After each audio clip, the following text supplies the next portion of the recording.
It's great to be here with you tonight. And thanks, Nicholas, for being here with me tonight. My son. Many people were surprised to see an immigrant on the cover of Time magazine. I was surprised too. I found out in Twitter, and I thought it was a meme. It is very difficult to be an immigrant because you have to leave everything. You leave your home, your family, your friends, your culture, your language, and sometimes your soul. There are about 230 million immigrants in the world. Just imagine 2/3 of the US population going to another country. That is what's happening right now. And sometimes things go wrong, terribly wrong. I'm still shocked by what happened during the weekend in the Mediterranean, and hundreds of immigrants fleeing Africa to Europe died. And you know, the worst is that we don't even know their names, and we haven't even seen their faces. So tonight, I really have to acknowledge that Time is making an effort to make sure that here in the United States, all immigrants are visible. We've been invisible for so long that it's great to be visible, at least for one night. So having said that, let me just go to the toast. During an interview, somebody asked me if all the people who made the Time 100 list had something in common. And of course, I laughed it off and said, nothing. We have nothing in common. But then if you really think about it, I think what you all have in common is that you are rebels. Really.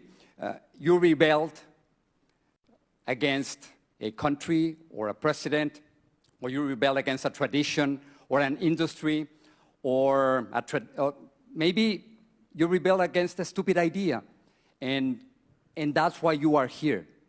So tonight I want to do a toast to 3 groups of rebels who couldn't be here. It'll be fast, don't worry. The first one is very close to my heart. It's a group of Mexican journalists who have denounced corruption at the highest levels of the Mexican government. This is what's happening. The Mexican president, Enrique Peña Nieto, his wife, Angélica Rivera, and a minister, at least one minister, they bought homes from government contractors. And after that, these companies got millions of dollars from the government. In any country with a little bit of rule of law, the president would have been forced to resign. Guess what happened? The president of Mexico didn't resign, and the journalists who denounced the corruption were fired. That is not saving Mexico. So if you don't mind, I'm just going to say a few words in Spanish so they can listen over there. Señor Peña Nieto, comprar casas de contratistas y luego darles millones de dólares en contrato, eso es corrupción. Por eso tanta gente quiere su renuncia y no nos vamos a callar. I think they're listening. So the first toast is for those journalists in Mexico and in Latin America who are speaking truth to power. The second toast is to all the political prisoners in Venezuela, and specifically to Leopoldo López. Leopoldo López is a political prisoner. He's the leader of the opposition in Venezuela. And the crime of Leopoldo López was to denounce the abuse of power, corruption, and the lack of democracy under the regime of Nicolás Maduro. So let's say something to Nicolás Maduro. Nicolás Maduro libere a Leopoldo López y a todos los prisioneros políticos. Solo en las dictaduras hay prisioneros políticos. And don't forget this name. Leopoldo López has been jailed for more than a year just because of what he was thinking. And the last toast is to my heroes, my real heroes, the dreamers. You know, they are young, undocumented students who came to this country when they were very young. They were brought here as children or as babies by their parents through no fault of their own. And because Congress has done absolutely nothing during the last decade on immigration, nothing, the dreamers decided to take this on themselves. So now they are changing immigration policy in this country. And you don't want to be their enemy. I mean, they get in your face.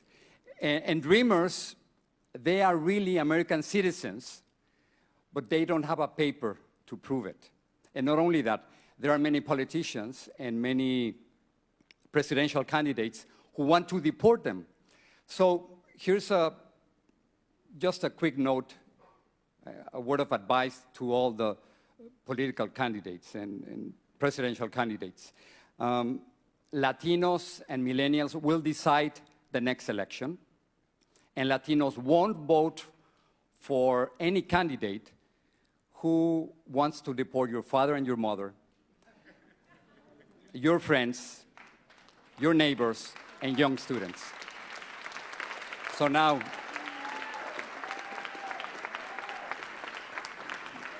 this is a toast for all the journalists in Mexico who are fighting corruption, for all the political prisoners in Venezuela, for the immigrants who believe that immigrant rights are human rights, and for all the rebels out there who are changing the world through nonviolence. Salud.